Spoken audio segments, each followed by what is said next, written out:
My parents said my brother and his family were moving in my house, and I had no say because he had already decided. I've always been the overlooked one in my family.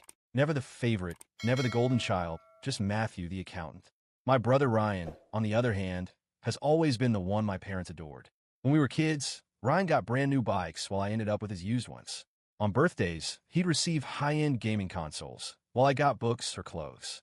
During high school, my parents attended every single one of Ryan's football games, but they only showed up to one of my debate competitions, the final, which for the record I won. Even then, they spent half the time talking about how proud Ryan would have been. My grandfather's was just another reminder of a lifetime of favoritism. Ryan inherited a spacious four-bedroom house in an upscale neighborhood, while I got a modest two-bedroom home on the edge of the suburbs. My mom had begged Grandpa to leave the bigger house to Ryan. I once overheard a conversation she thought I wasn't around for. "Dad, please," she pleaded. "Ryan will have a family one day. He needs more space. Matthew will be fine in the smaller house." I never complained about any of it. What would have been the point? In our family, Ryan always came first. That was just how things worked. So, I wasn't shocked when, during one of our usual family gatherings, Ryan and his wife Olivia cleared their throats dramatically and announced that they had major news. "We decided to sell the house," Ryan declared, beaming. I almost choked on my water.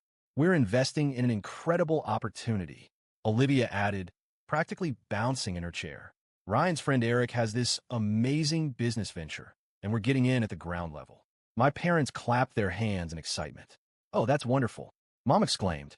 "What kind of business venture?" I asked cautiously.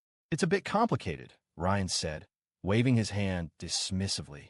"Eric is launching a tech platform that connects investors with startups. It's going to revolutionize the venture capital industry. We're going to make a fortune," Olivia chimed in. "Eric projects a 300% return in just the first year." 300%? I repeated, setting my fork down. "That sounds suspicious. Look, you guys have two young kids. Sophie is only 5, and Noah just turned 3. Are you sure selling your house is the best move? Maybe you should invest a portion of your savings instead?" The atmosphere in the room suddenly became tense.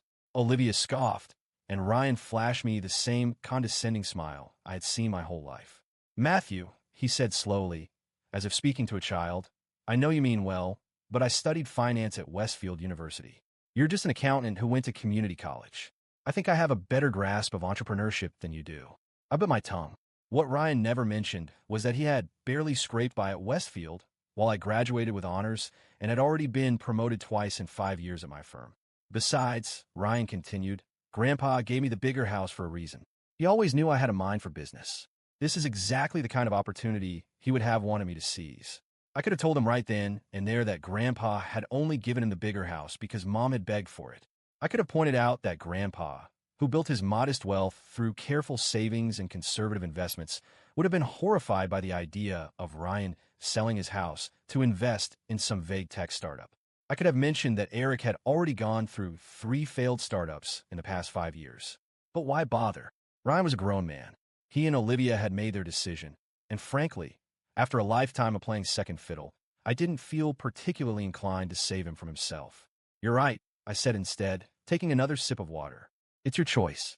Mom beamed at Ryan. "We're so proud of you for taking this risk," she said. "It takes courage to chase an opportunity like this." Dad nodded in agreement. "Your grandfather would be proud, too."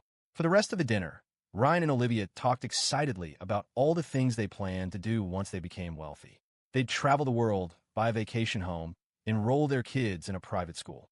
I stayed quiet, nodding and smiling when necessary. Meanwhile, I mentally reviewed my own renovation plans for my small house. I had been upgrading it, room by room, using the money I had saved from my boring accounting job. Last month, I finished the kitchen. Next up was the bathroom. 3 months after that fateful night, I was standing under my brand new rainfall shower, enjoying the hot water, when my phone started buzzing relentlessly. At first, I ignored it, but after the 5th consecutive call, I sighed, turned off the water, and grabbed a towel. 6 missed calls from Mom. That was never a good sign.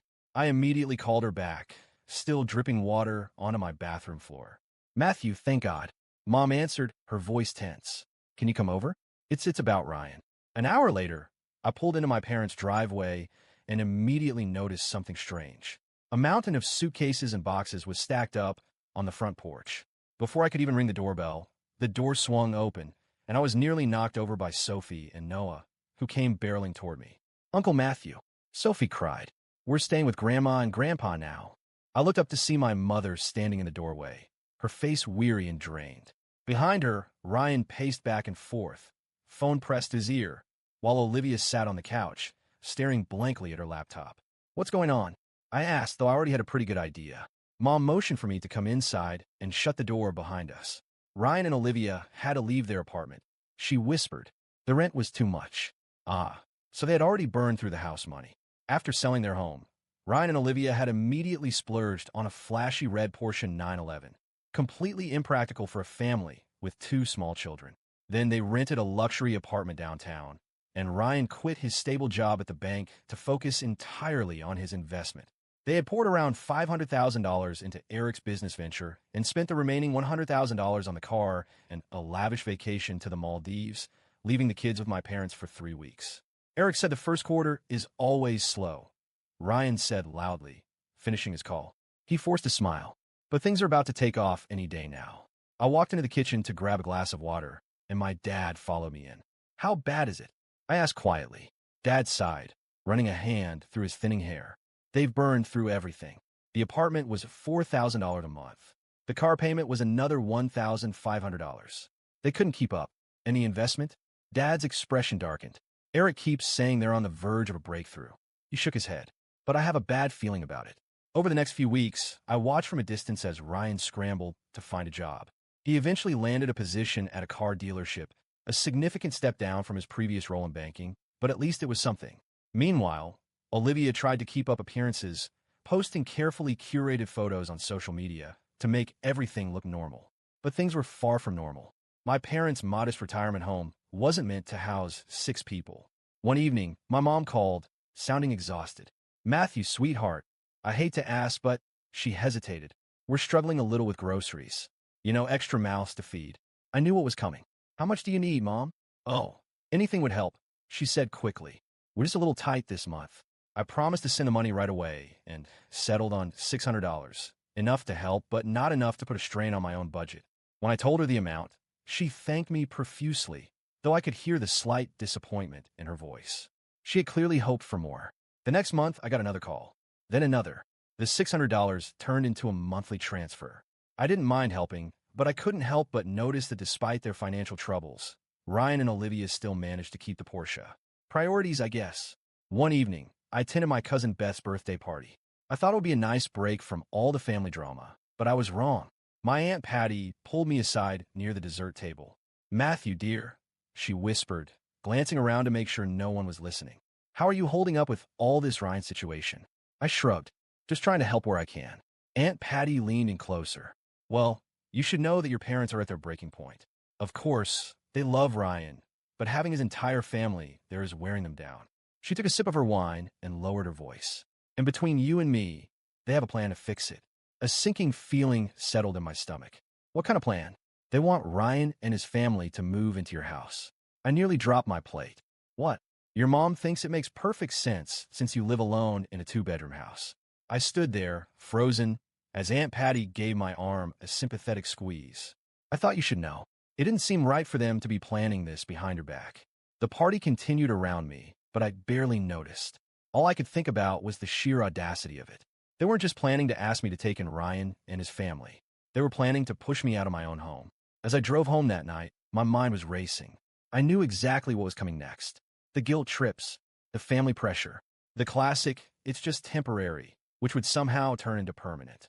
And once Ryan and his family moved in, I'd be expected to pay the bills, clean up after them, and eventually give up my own space entirely. Not this time.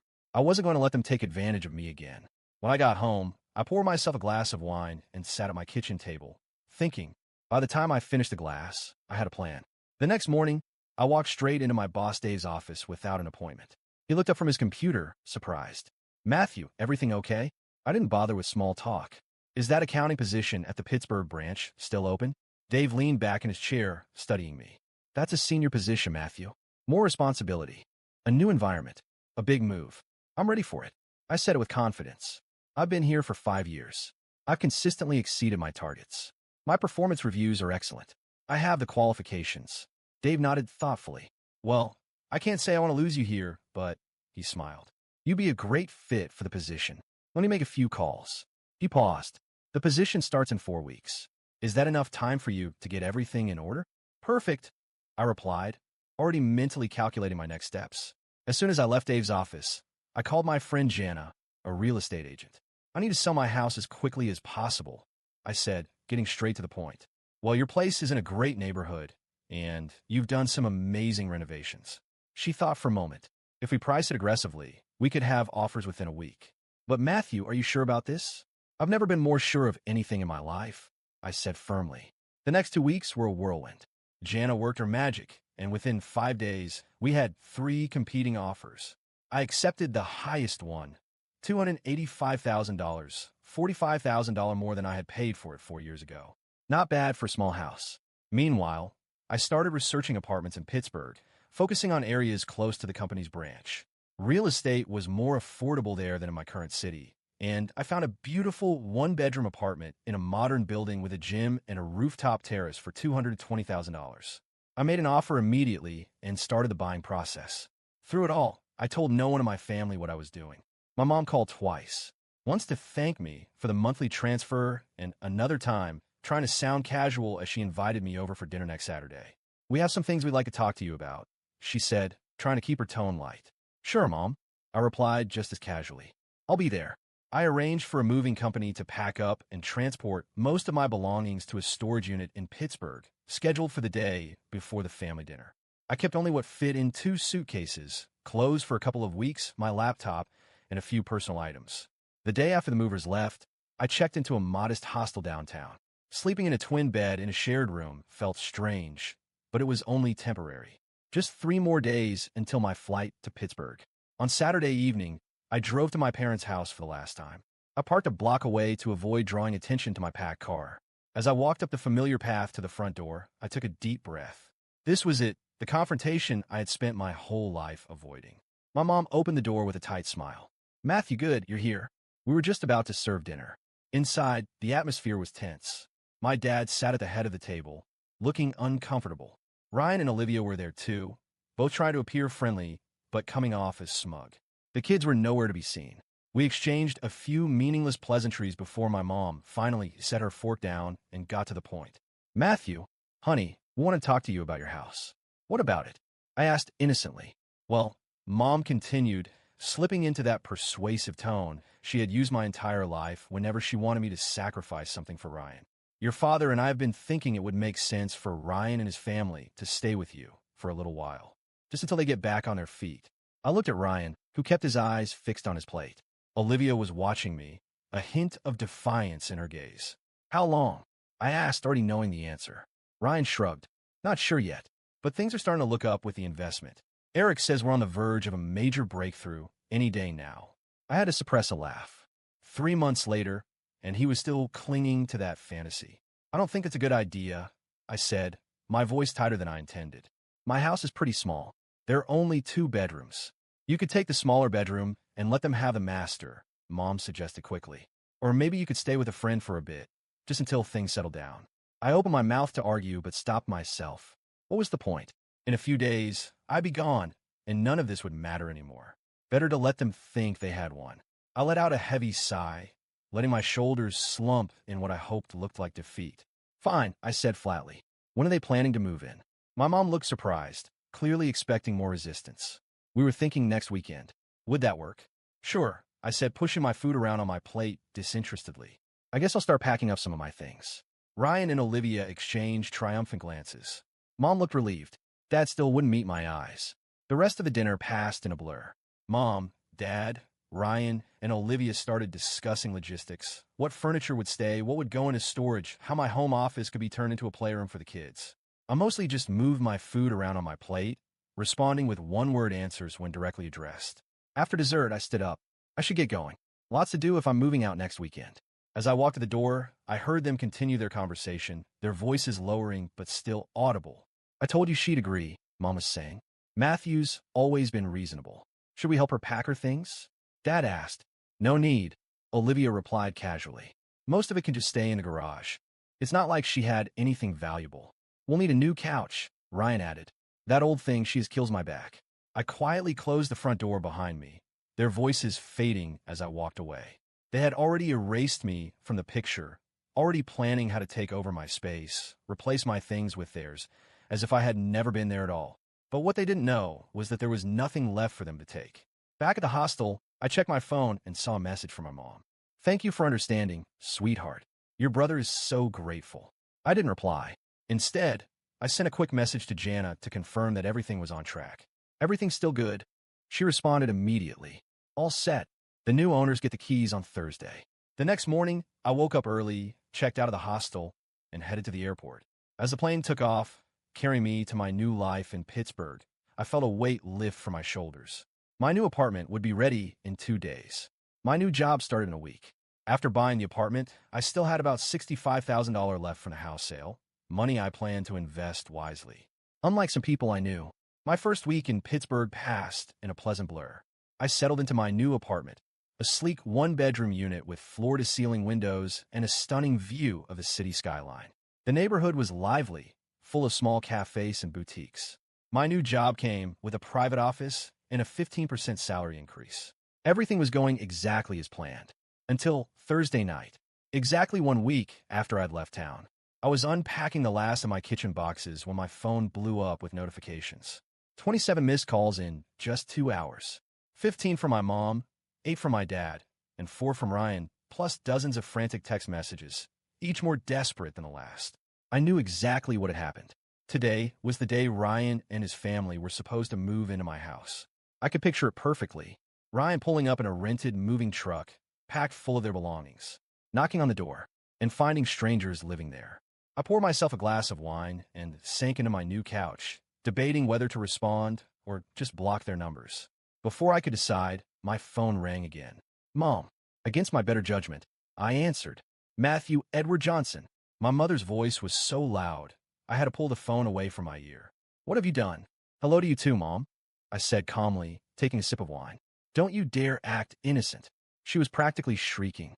"Ryan just showed up at your house with a moving truck, and there's another family living there. They said they bought the house 2 weeks ago." "That's correct," I confirmed.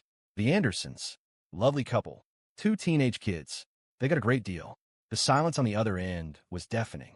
Then she finally spoke. "So you sold your house without telling anyone." Her voice was shaking with anger. "How could you do something so deceitful?" I nearly choked on my wine. "Deceitful?" I let out a dry laugh. "That's rich coming from the person who was planning to kick me out of my own house without even asking." Another silence. Then, in a much quieter, colder voice, she asked, "Where are you, Matthew?" "Pittsburgh. I got a promotion. Senior accountant at the branch office here." "Pittsburgh." Her voice cracked. "So you just left? Without saying goodbye? Without telling anyone? Kind of like how you were planning to kick me out of my own house without asking first?" I shot back. "That's different." She insisted. "We're family. We needed your help."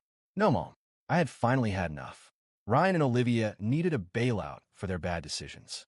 And instead of holding them accountable, you decided that, once again, I should be the one to sacrifice. Like always. That's not fair, isn't it? My voice was sharp now. My entire life, it's been Ryan first, Matthew second. When we needed new school clothes, Ryan got the expensive ones. When we both had events, you went to his. When Grandpa died, Ryan got the nice house because you convinced Grandpa that he deserved it more. And now, when Ryan completely screws up, when he and Olivia throw away everything on the worst financial decision imaginable, your solution is to take away the one thing I work for? My house. Silence. For a moment, I thought she had hung up. Then, in a voice colder than I had ever heard from her, she said, "I don't know who you think you're talking to, young man, but I'm still your mother." She paused. "And as of this moment, I no longer consider you my son." I had prepared myself for anger, for guilt trips, for manipulation. But this hurt more than I expected. "I think we both know that's always been the case, Mom," I said quietly. "Oh, and I'm canceling the monthly transfers. The $600 I've been sending for Ryan's family. That's done." She went silent again, and I could practically hear the gears turning in her head. Her anger at me versus her need for my money. "We don't want your money," she finally said, but her voice lacked conviction. "Good, because you're not getting it anymore. Goodbye, Mom." I hung up before she could respond and block her number. Then I blocked my dad, Ryan, and Olivia for good. Almost immediately, my phone buzzed with texts from unfamiliar numbers. Ryan using my dad's phone, my mom messaging from friends. I turned my phone off completely and finished my glass of wine in peaceful silence. The next day, I bought a new phone with a new number. I shared only with my closest friends, my new colleagues, and a few extended family members I still trusted, like my Aunt Patty, who sent me a congratulatory bouquet when I told her what I had done. 6 months passed. I thrive in my new position. I made new friends. I dated a bit. Nothing serious. Most importantly, I lived life on my own terms, without the weight of my family's expectations hanging over me. Occasionally, I thought about them. I wondered if Ryan and his family were still living with my parents, if the investment had ever paid off. I doubted it. If my mom and dad were still covering their expenses. If they ever reflected on how they had treated me. If they ever regretted it. But most of the time, I simply didn't think about them at all. One Sunday morning, as I was enjoying my coffee on the balcony, my phone rang. An unknown number, but with my hometown's area code. I almost didn't answer, but curiosity got the better of me. Hello? Hey, Matthew. It was my cousin Beth. I hope you don't mind. I got your number from Aunt Patty. I thought you should know what's going on back here. A knot formed in my stomach. What is it? Ryan and his family are still living with your parents. She hesitated. They're having major financial problems. The investment was a complete scam. Eric disappeared with everyone's money months ago. Can't say I'm surprised, I murmured. Yeah, well, she sighed. Your parents are struggling too. They're behind on bills because they've been supporting 4 extra people. Your dad had to come out of retirement and take a part-time job at a hardware store. I said nothing. I waited for the guilt trip, the plea for me to send money again. But Beth surprised me. I'm not telling you this because I think you should help, she said quickly. Actually, the opposite. Everyone in the family is saying you were the smart one for getting out when you did. She paused. Even your mom admitted to my mom that they never should have tried to take your house. After we hung up, I sat on my balcony for a long time, watching the city below. I felt no satisfaction in my family's struggles, but no guilt either. They had made their choices, and I had made mine. For the first time in my life, I had chosen myself, and I would never go back to being second best again. The phone sat in my hand for a few moments after the call ended. Even though I knew I had made the right choice, there was still something surreal about knowing that my mother had, at least privately, admitted they had been wrong. In a way, I had always known this moment would come.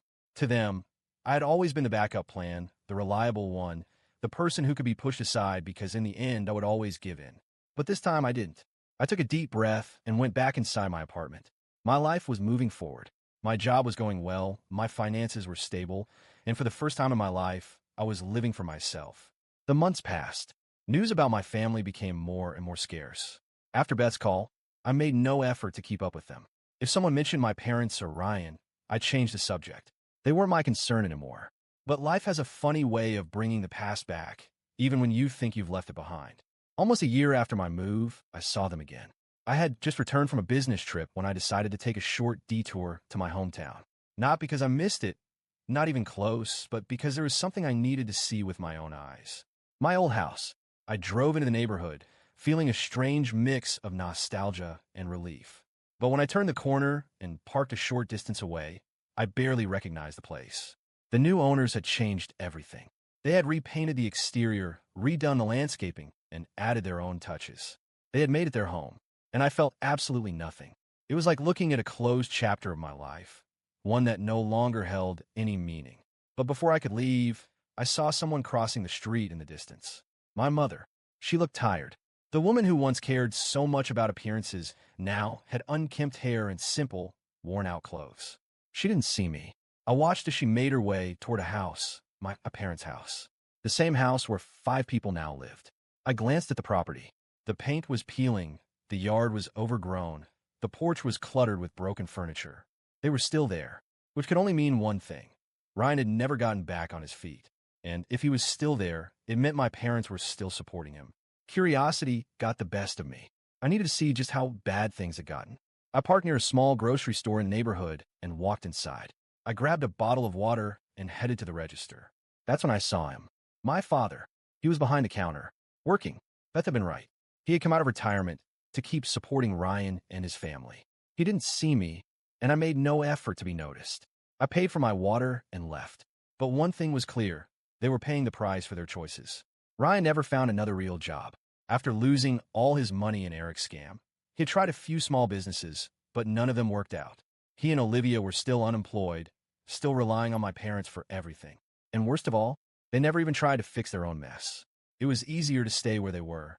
After all, they had always had someone to bail them out. Except now, without my financial help, the entire burden had fallen on my father. My mother, who once lived for status and appearances, no longer had the luxury of pretending. Her days were now spent scrambling to pay overdue bills, negotiating debt, and stretching every last dollar. My father, exhausted, spent his days bagging groceries at a small store, struggling just to keep the lights on. And Ryan, the brilliant son, the one who deserved more, was still doing absolutely nothing. He was living exactly the way my mother had planned for me. Dependent. Stuck. The only difference was that I chose to leave. I didn't feel sorry for them. I didn't wonder how they were doing or whether they would ever fix their lives. Because it wasn't my problem anymore. I left town without speaking to anyone and returned to my life. A life I had built on my own. It's been 3 years since I left. I haven't spoken to any of them since. Through Beth, I know that my mother and father never recovered financially. The debt kept piling up, and the house they live in is now practically falling apart. My father, too sick to keep working, was forced to quit. And my mother, desperate, had to admit that she had made a mistake putting Ryan first all these years. But the most ironic part? Ryan and Olivia are still there. They are leeches, living in my parents' house, waiting for a miracle to fix their lives. Meanwhile, I continue building my best life. My job has opened doors to new opportunities. My social circle has expanded. And most importantly, I have never again been second place in my own life. They made their choices, and I made mine. And the best decision I ever made was cutting ties with people who never saw me as a priority. Because in the end, the only person who can guarantee your success is yourself.